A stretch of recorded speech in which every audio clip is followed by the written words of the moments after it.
السلام علیکم سر. وعلیکم السلام. سر میرا نام یوسف اسلام میں روائی کا اسٹوڈنٹ ہوں. میرے ایک سوال ہے. آپ اس طرح پہلے کہا کہ فرقہ واریت بڑھ گئی ہے، تو اس حوالے سے جو اہم مسئلہ ہے کہ فرقہ واریت کا مسئلہ جو ہے، اس حوالے سے آپ نوجوانوں کو کیا مشورہ دیں گے کہ اس کس طرح اس کو روکا جا سکتا ہے اور اپنے آپ کو کس طرح راہ راست پھیلا سکتے ہیں؟ میرے نزدیک جو چیز بھی مسئلہ ہوتی ہے نا، اس کو جتنا آپ اٹینشن دو گے اتنا وہ خراب ہوتی چلی جائے گی. جو کسی بھی قسم کا ایکسٹریم ہوتا ہے نا سوسائٹی میں، اس کو اگر آپ سامنے لا کر کہو یہ بہت بڑا مسئلہ ہے، یہ بہت بڑا مسئلہ ہے، یہ بہت بڑا مسئلہ ہے، تو آپ اسی آگ میں مزید فیول دے رہے ہو.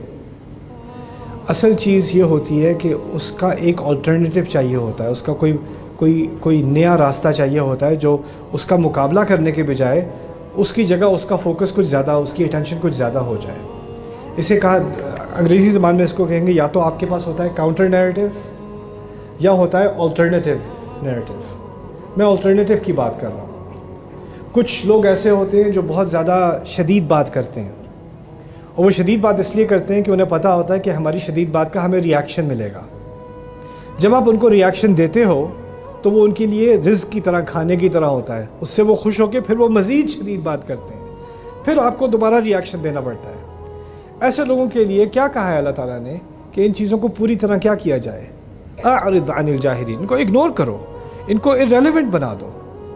اور اس کے بعد میں جو یہ قرآن کی میں بات کر رہا ہوں کہ آپ قرآن کو صحیح طریقے سے تھام کر پڑھنا شروع کریں. اس میں بھی آپ یہ کر سکتے ہو کہ پہلے آیت تو آپ پڑھ رہے ہو، پھر آپ کو یہ فرقہ کیا کہتا ہے، یہ فرقہ کیا کہتا ہے، یہ فرقہ کیا کہتا ہے. اس طرح کی ذہنیت آپ دل سے نکال دو. میرا رب کیا کہہ رہا ہے آپ سمجھا دیں. کوئی بھی فرقہ ہو آپ سمجھا دیں، آپ سمجھا دیں، آپ سمجھا دیں. اور پھر آپ اللہ تعالیٰ کی طرف رجوع کر کے، کیونکہ آپ کو اللہ تعالیٰ نے عقل دی، آپ سٹوپڈ نہیں ہو، آپ انسان ہو، آپ ذہین ہو.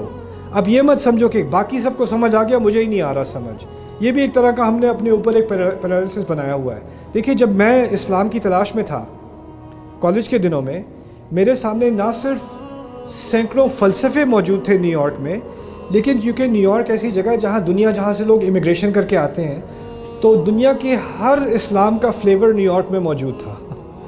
ہر فلیور، عربوں کے مختلف فلیورز، تصوف کے مختلف فلیورز، ہمارے دیسی علماء کے مختلف سارے فلیور موجود تھے.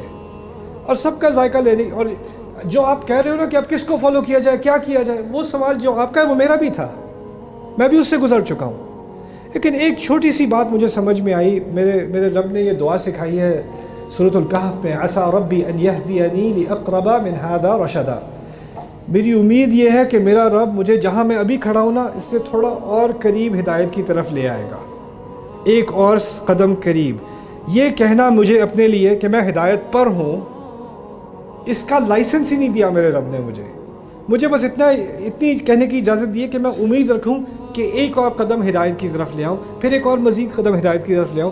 اور ہو سکتا ہے کہ ایک قدم میں آپ کسی ایک فرقے سے کوئی ایک قدم لے لو اور دوسرا قدم کسی اور فرقے کی طرف سے ہے، اس کی دلیل اس معاملے میں زیادہ قوی ہے. ایسا بھی ہو سکتا ہے. لیکن جب ہم اعتماد پوری طرح اللہ تعالیٰ پر نہیں کریں گے نا کہ وہ ہدایت دینے والا ہے، جو اس کے قرآن کی طرف خلوص دل کے ساتھ آتا ہے وہ اس کو گمراہ نہیں چھوڑتا. ایسا ہو ہی نہیں سکتا.